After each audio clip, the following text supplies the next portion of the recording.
बिस्मिल्लाहिर्रहमानिर्रहीम, अस्सलामुअलैकुम। एक नया टॉपिक आपके सामने आ गया है, उसका नाम है operating system. Lecture number 17 lecture तक हम पहुंच गए। इससे पीछे हमने देखा था CPU, सेंट्रल प्रोसेसिंग यूनिट देखा था, वो क्या चीज़ होती है, उसके मेन फंक्शंस देखे थे। 10 बड़े बड़े काम के सेंट्रल प्रोसेसिंग यूनिट, जिसको हम कंप्यूटर की मेमोरी कहते हैं, उसके कौन कौन से फंक्शन है या कौन कौन से टास्क वो परफॉर्म करता है और उसके हिस्से कौन कौन से हैं। ठीक है, ALU पढ़ा था, CU और मेमोरी वगैरह वगैरह। तो उसके बाद अब हम देखते हैं कि ऑपरेटिंग सिस्टम क्या होता है। यहां पर एक चीज आपने ज़हन में रखनी है, पीछे मैंने आपको बताया था कि कंप्यूटर के 2 बड़े पार्ट्स होते हैं। एक हमारे पास हार्डवेयर होता है, एक सॉफ्टवेयर होता है। हार्डवेयर के बारे में हमने सारा तकरीबन देख लिया था, एक के करके तो खैर नहीं देखा, लेकिन ये कि देख लेता हार्डवेयर क्या होता है। और फॉर एग्जांपल, मिसाल के तौर पर हार्डवेयर को 4 हिस्सों में डिवाइड किया था, अगर आपको याद हो। Internal devices, external devices, input devices, output devices. ठीक है, फिर उसको देखे थे कि हर डिवाइस का क्या क्या फंक्शन होता है। अब जब सॉफ्टवेयर में मैं गया था तो मैंने आपको कहा था कि ये हमारे पास ऐसी एप्लीकेशंस होती हैं या ऐसे प्रोग्राम्स होते हैं जो जिस्मानी हालत में नहीं होते और इनको हम छू भी नहीं सकते। तो उसके सॉफ्टवेयर के फिर मैंने आपको 2 हिस्से बताए थे, सिस्टम सॉफ्टवेयर और एप्लीकेशन सॉफ्टवेयर। सिस्टम सॉफ्टवेयर में मैंने आपको बताया था कि ये वो हमारे पास प्रोग्राम्स होते हैं, वो सॉफ्टवेयर्स होते हैं, वो एप्लीकेशंस होती हैं कि जो कंप्यूटर का इंतहाई अहम हिस्सा होते हैं, कि जिनके बगैर यूज़र अपना कोई टास्क परफॉर्म नहीं कर सकता। और इसी तरह एप्लीकेशन के बारे में बताया था, वो इतने ज़रूरी नहीं होते, उसके बगैर भी हमारा सिस्टम चल जाता है, लेकिन यूज़र को ज़रूरत पड़ने पर वो बाद में उसकी इंस्टॉलेशन करते हैं। तो ऑपरेटिंग सिस्टम, अब हमारे पास है जी सिस्टम सॉफ्टवेयर। ठीक है, ये सिस्टम सॉफ्टवेयर का हिस्सा है समझने के लिए। अब देखें, हार्डवेयर मेरा ये जिस्म है और सॉफ्टवेयर जो सिस्टम सॉफ्टवेयर है वो मेरी रूह है। अब ये रूह ऐसी है कि जिसने मुझे जिंदा रखा हुआ है। अब जब रूह निकल गई तो फिर ऐलानात होते हैं कि 11 बजे, 4 बजे, 9 बजे फलान जगह पर अदा किया जाएगा। ठीक है, मतलब के जिस्म के लिए, हार्डवेयर के लिए सॉफ्टवेयर का होना जरूरी है। अब मेरे जिस्म है, उसमें ये रूह सॉफ्टवेयर है। अब ये दोनों आपस में एक दूसरे के लिए लाजिम और मलजूम हैं। हार्डवेयर के बगैर सॉफ्टवेयर कोई चीज नहीं और सॉफ्टवेयर के बगैर हार्डवेयर कोई चीज नहीं। तो ये उसी सॉफ्टवेयर का हिस्सा है कि जिसकी वजह से पूरा कंप्यूटर सिस्टम ऑपरेट होता है। ये वो ऑपरेटिंग सिस्टम हमारे पास एप्लीकेशन होती है या सॉफ्टवेयर होता है जो क्या करता है जी, कि तमाम के तमाम हार्डवेयर को और सॉफ्टवेयर को, एप्लीकेशंस को, इनपुट डिवाइस है, आउटपुट डिवाइस है, एक्सटर्नल है, जो भी यूनिट्स कंप्यूटर के हिस्से हैं उन सबको ऑपरेट करता है। ठीक है जी। अब इसके जो हमारे पास है वो है मोस्ट इंपॉर्टेंट सॉफ्टवेयर। मोस्ट यानी इंसान के लिए जिस तरह रूह है जिंदा रहने के लिए, फंक्शंस करने के लिए, टास्क परफॉर्म करने के लिए, एक्शंस करने के लिए रूह, इसी तरह कंप्यूटर में ऑपरेटिंग सिस्टम, नाम से जाहिर है ना, ऑपरेटिंग सिस्टम, जो पूरे सिस्टम के पीछे खुफिया तौर पर ऑपरेट हो रही है, पूरे सिस्टम को काम में ला रही है और यूजर का काम आसान कर रही है। मैनेज ऑल कंप्यूटर रिसोर्सेज, ये कंप्यूटर के तमाम रिसोर्सेज। अब रिसोर्सेज से यहां पे मुराद वो इनपुट आ गए, आउटपुट आ गए, इंटरनल डिवाइसेज, एक्सटर्नल, तमाम के तमाम जो रिसोर्सेज हैं उन तमाम को ये मैनेज करता है। ठीक है, अब मेरी रूह है ना, अब मेरी रूह एट ए टाइम मेरी आंखों को भी मैनेज कर रही है, मेरे दिमाग को भी, मेरी जबान को भी, मेरे हाथों को भी, इंटरनल ऑर्गन्स को भी, एक्सटर्नल, पूरे के पूरे बॉडी को उसने मैनेज किया हुआ है। तो यही प्रोसेस पूरे कंप्यूटर सिस्टम में ऑपरेटिंग सिस्टम करता है। अच्छा, फिर ये क्या करता है जी, interface between user, hardware, all units, जितने भी यूजर हैं, कंपोनेंट्स हैं या जितने भी यूनिट्स हैं, भले वो इनपुट में हो, आउटपुट, देखिए ये इनपुट आउटपुट बार बार आ रही है, तमाम के तमाम रिसोर्सेज हैं, तो ये तमाम को आपस में जोड़ता है, मिलाता है। जिस तरह मैंने आपको कहा, पिछले लेक्चर में भी कहा था कि जब ये CPU पढ़ रहे थे उसमें मैंने आपको कहा था, जब हम CPU लगाते हैं या कंप्यूटर को ऑन करते हैं, तमाम के तमाम एक्सटर्नल, इंटरनल, इनपुट, आउटपुट, तमाम डिवाइसेस एक्टिव हो जाती हैं कि अब यूजर किसी भी वक्त हमें इस्तेमाल कर सकता है। स्पीकर है जी, वो स्टैंड बाय पे लग जाता है कि अभी यूजर मुझे इस्तेमाल करने वाला है। माउस बिल्कुल रेडी, कीबोर्ड बिल्कुल रेडी, प्रिंटर, बिल्कुल जितने भी रिसोर्सेज हैं वो तमाम के तमाम रेडी हो जाते हैं। तो उसके पीछे ये ऑपरेटिंग सिस्टम होता है, ये कंप्यूटर की बेसिक या ये कंप्यूटर सिस्टम की रूह होती है। ठीक है, अब देखते हैं इसके की फंक्शंस ऑफ ऑपरेटिंग सिस्टम, यानी मेजर फंक्शन। जिस तरह सीपीयू के 10 मेजर फंक्शंस बताए थे, इसी तरह इसके तकरीबन 7 जो मेरे सामने आए, और भी हो सकते हैं, जो 7 मेरे सामने आए हैं वो इसके की फंक्शंस, यानी कि कौन कौन से काम ये ऑपरेटिंग सिस्टम परफॉर्म करता है। उम्मीद करता हूं ऑपरेटिंग सिस्टम की आपको समझ आ गई होगी। Number 1, process management. प्रोसेस यानी वो जो प्रोसेसर जो है, सीपीयू जो है, मेमोरी जो है, उसके हिस्से जो हैं, एलयू हो गया, सीयू हो गया, इसी तरह रजिस्टर्स हो गए, जो भी चीज है, छोटी सी छोटा माइक्रो प्रोसेसर है, उन तमाम प्रोसेस को ये मैनेज करता है। ये उनको इंस्ट्रक्शंस देता है, उनको रास्ता बताता है, उनको एक ट्रैक पे चढ़ाता है कि इस तरह आपने काम करना है। मतलब कि इसने तमाम सीपीयू का जो फंक्शन है या हार्डवेयर है, तमाम के तमाम उन सबको ये इंस्ट्रक्शंस देता है कि मेरी मर्जी के बगैर आपने कोई काम नहीं करना। लेकिन इसको भी असल में ऑपरेट करने वाला कोई होता है जिसको यूजर कहते हैं, मैं और आप। मेमोरी मैनेजमेंट, मेमोरी यादाश्त को कहते हैं। अब देखें, बाज एप्लीकेशंस होती हैं उसके लिए मेमोरी की ज्यादा जरूरत होती है, बाज एप्लीकेशन होती है जिसके लिए मेमोरी थोड़ी जरूरत होती है। फॉर एग्जांपल, मिसाल के तौर पर मैं और आप जब, अब तो खैर हम नहीं करते, आप लोग शायद करते हो, जब शुरू में जब इसमें कंप्यूटर में हम गेम चलाते थे तो वो बताता था जी इसके लिए इतना वीजीए दरकार है, इतना वीजीए वीडियोग्राफिक जो एडाप्टर होता है जो उस वीडियो को चलाते है उसकी क्वालिटी को ठीक करता है और वो एप्लीकेशन को रन करने में मदद देता है। वो अगर इतना होगा तो आपकी ये गेम चलेगी, अदरवाइज आपकी गेम नहीं चलेगी। कितनी दफा हमारे साथ इस तरह हुआ है कि वीजीए उस कैटेगरी के नहीं था, उतना पावरफुल नहीं था, वो हमारी गेमें नहीं चलती थी, अगर चलती भी तो बिल्कुल अटक अटक के चलती। तो ये वो सारी मेमोरी मैनेजमेंट करता है कि किस एप्लीकेशन को, किस हार्डवेयर को, किस सॉफ्टवेयर को कितनी मेमोरी दरकार है। ठीक है, फाइल सिस्टम मैनेजमेंट। फाइल, अब फाइल क्या चीज होती है? फाइल फोल्डर के अंदर होता है। मैं और आप फाइल बनाते हैं। मिसाल के तौर पर जी मैं चला गया लाहौर चला गया, वहां पे मैंने अपनी तस्वीरें ले ली, ठीक है, 100 तस्वीरें फॉर एग्जांपल, वो मैं अब आ रहा हूं अपने मोबाइल में, अपने लैपटॉप में, अपने डेस्कटॉप में, उसको मैं सेव करना चाहता हूं।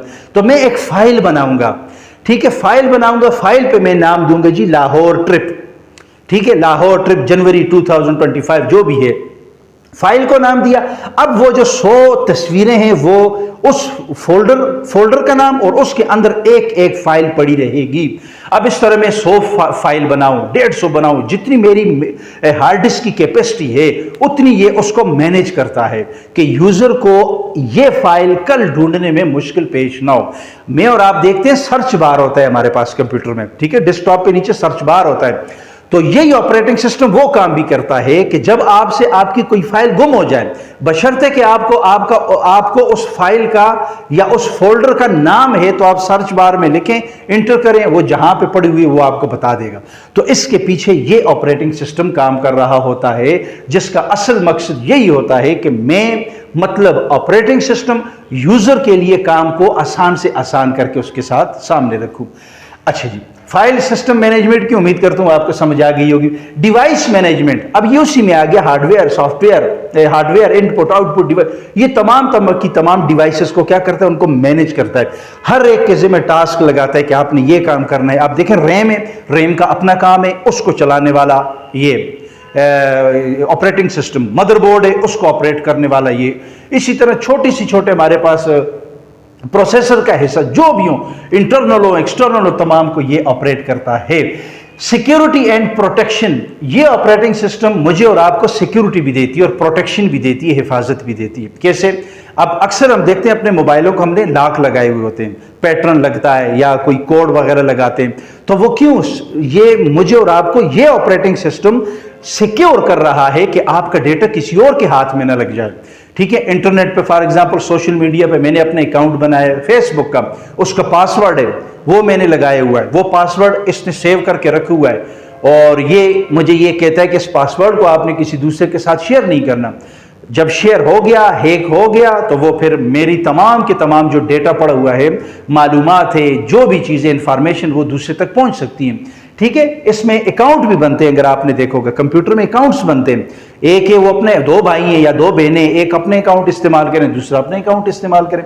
मतलब ये सिक्योरिटी देती है और प्रोटेक्शन देती है। असल क्या कि आपका डेटा लीक ना हो जाए, कि आपका डेटा किसी दूसरे के हाथे न चढ़ जाए, ये प्रोटेक्शन देती है ऑपरेटिंग सिस्टम या देता है ऑपरेटिंग सिस्टम। यूजर इंटरफेस यानी फ्रेंडली यूजर भी आप इसको कह सकते हैं, यूजर फ्रेंडली भी। और इसी तरह इसके आइकन्स को देखकर मैं और आप समझ जाते हैं कि ये आइकन फलां एप्लीकेशन क्या है, भले वो एप्लीकेशन सॉफ्टवेयर है, भले वो सिस्टम सॉफ्टवेयर हो। ठीक, मतलब कि जीयूआई ग्राफिकल यूजर इंटरफेस, वो जो हमारे पास ये ग्राफिक्स जो होते हैं जिसको देखकर हम समझ जाते हैं कि ये फलां का आइकन है। माई कंप्यूटर आ गया। अब देखिए कोई भी आइकन ऐसे नहीं है कि जो पूरी दुनिया में एप्लीकेशन के दो आपस में मैच करें, सेम होंगे, लेकिन हम देखें यूट्यूब का उसका अपना अलग आइकन है, फेसबुक का उसका अलग आइकन है, इसी तरह व्हाट्सएप है उसका अलग है, इंस्टाग्राम, हर एक का अलग अलग आइकन है। तो वो आइकन देखकर ये यूजर को पहचानने में मदद करता है कि ये फलां एप्लीकेशन है।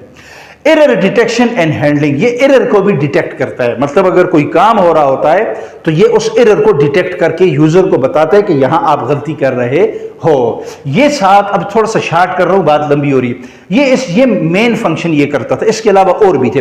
अब आ जाते हैं जी कि ऑपरेटिंग सिस्टम की मेजर बड़ी बड़ी किस्में कौन सी हैं। एक बात ज़हन में रखें, ऑपरेटिंग सिस्टम है कौन सा, डॉस जो पहले हमारे पास है, डिस्क ऑपरेटिंग सिस्टम, फिर सीएलआई था, ठीक है, सीएलआई कमांड लाइन इंटरफेस, फिर GUI graphic user interface. Graphic user interface में फिर मेरे और आपके पास आज विंडोज 7, 10, 11 जो भी मैं और आप इस्तेमाल करते हैं वो है, वो भी अलग है। उस पर इंशाल्लाह मैं अलग एक सेशन करूंगा कि ये जो शुरू में हमारे पास ऑपरेटिंग सिस्टम कौन सा था, बिल्कुल कंप्यूटर जब ऑपरेट होना शुरू हुआ तो ऑपरेटिंग सिस्टम कौन से काम कर रहे थे, वो थे। यहां पे देखते हैं जी बाय वर्क, काम के लिहाज से पहला है जी single user operating system. Single user यानी ऐसा ऑपरेटिंग सिस्टम जिसको सिंगल यूजर ऑपरेट कर सकता हो एट ए टाइम, या ऑपरेट करे। मिसाल के तौर पर विंडोज होगी, ठीक है, विंडो जो भी है उसको सिंगल यूजर ऑपरेट करता है ना। अब क्या, मैं फॉर एग्जांपल बैठा हूं जी एमएस ऑफिस में, एमएस वर्ड में मैं अपनी डॉक्यूमेंटेशन कर रहा हूं, ठीक है, सीवी बना रहा हूं या कोई भी अपना रिसर्च वर्क कर रहा हूं, तो उधर से मैंने कोई गाना शाना नात वगैरह क्वाली श्वाली लगाई हुई है या कोई और बयान लगाए हुए, वो भी सुन रहा हूं, साथ में अपना काम कर रहा हूं, ठीक है। ये इससे आगे मजीद एक दो स्टेप मजीद जाते हैं कि सिंगल यूजर मल्टीटास्किंग या मल्टी यूजर सिंगल टास्किंग या मल्टी यूजर मल्टीटास्किंग, वो एक अलग चीज है। लेकिन बुनियादी तौर पर आपको पता हो कि हमारे पास ऑपरेटिंग सिस्टम सिंगल यूजर होते हैं, ठीक। अब कैसे जी, विंडोज, अब मिसाल मैंने आपको दे दी, अभी जो मैंने आपको मिसाल दी जी, मैं अपनी डॉक्यूमेंटेशन कर रहा हूं और वो प्रोसेस हो रहा है। मोबाइल ऑपरेटिंग सिस्टम, मोबाइल के भी हैं हमारे पास। मोबाइल ऑपरेटिंग सिस्टम में वो होता है कि फॉर एग्जांपल एंड्रॉयड है, उनका अपना सिस्टम है, आईफोन वाले उनका अपना अलग अलग सिस्टम है। मल्टी यूजर ऑपरेटिंग सिस्टम वो होते हैं कि जो विंडो की जो सर्वर होती है, जहां पर वो ऊपर वो पड़े हुए होते हैं, मेन डेटा जहां पे पड़े हुए होते हैं मेन सर्वर पर, वो भी मल्टी यूजर ऑपरेटिंग सिस्टम का एक हिस्सा है। लिनक्स, यूनिक्स, ये जो इसकी मिसाल है। रियल टाइम ऑपरेटिंग सिस्टम ये करता है क्रिटिकल ऑपरेशंस टिल डेडलाइन, मतलब कि ये रियल टाइम वो होते हैं कि इसमें जिस काम को करना हो, टास्क को परफॉर्म करना हो कि इस वक्त से पहले इसको करना है, तो ये वाले ऑपरेटिंग सिस्टम इस्तेमाल होते हैं। बैच ऑपरेटिंग सिस्टम, ठीक, बैच फॉर ग्रुप्स, यानी बैच किसको कहते हैं, हम कहते हैं जी फला बैच फारग हो गया, स्कूल कॉलेज यूनिवर्सिटी जो में फला बैच फारग हो गया, फला बैच में 30 बंदे थे, 30 स्टूडेंट थे, 40 थे। मतलब बैच का मतलब एक डेटा जाता है, एक प्रोसेसिंग होती है, उसके बाद दूसरा, फिर तीसरा, तरतीब के साथ, इसको बैच प्रोसेसिंग सॉफ्टवेयर कहते हैं। ग्रुप्स को अगर हम चलाते हैं तो time sharing, multi user for single computer, एक कंप्यूटर के लिए मल्टी यूजर्स हों, यानी काम टाइम शेयरिंग के लिए, वक्त को बचाने के लिए यूजर सिस्टम तो एक हो लेकिन उसको चलाने वाले ज्यादा हो, ठीक है। अब कैसे, फॉर एग्जांपल दराज अगर हम देखें, ठीक है, दराज.pk जिससे ऑनलाइन शॉपिंग की जाती है, वो एप्लीकेशन एक है, ठीक है, उसको चलाने वाले और है, ऑर्डर लेने वाला कोई है, आगे भेजने वाला कोई है, ऑर्डर को पैक करने वाला कोई है, उसको डिस्पैच करने वाला, भेजने वाला कोई और है, लाने वाला कोई और है, अमाउंट लेने वाला, मतलब कि एक टास्क को मल्टी यूजर्स करते हैं। ये भी हमारे पास ऑपरेटिंग सिस्टम की किस्म। Network operating system, manage network resources like data security application, ये इंटरनेट पे जो डेटा पड़ा हुआ होता है उसको मैनेज करता है। ये डेटा या नेटवर्क ऑपरेटिंग सिस्टम, ठीक है। अब इसमें एक होता है जी क्लाउड कंप्यूटिंग, उस पर भी आपको बताऊंगा कि क्लाउड कंप्यूटिंग क्या होता है और क्लाउड कंप्यूटिंग का फायदा क्या है, वो आगे आने वाले लेक्चर में इंशाल्लाह। उम्मीद करता हूं आपको आसान लफ्जों में समझ आ गई होगी ऑपरेटिंग सिस्टम क्या है, ऑपरेटिंग सिस्टम कौन कौन से मेजर टास्क करता है और इसकी बुनियादी कितने किस्म के ये ऑपरेटिंग सिस्टम है जो मुख्तलिफ तरीके से परफॉर्म करते हैं। उम्मीद करता हूं इसकी आपको समझ आ गई होगी।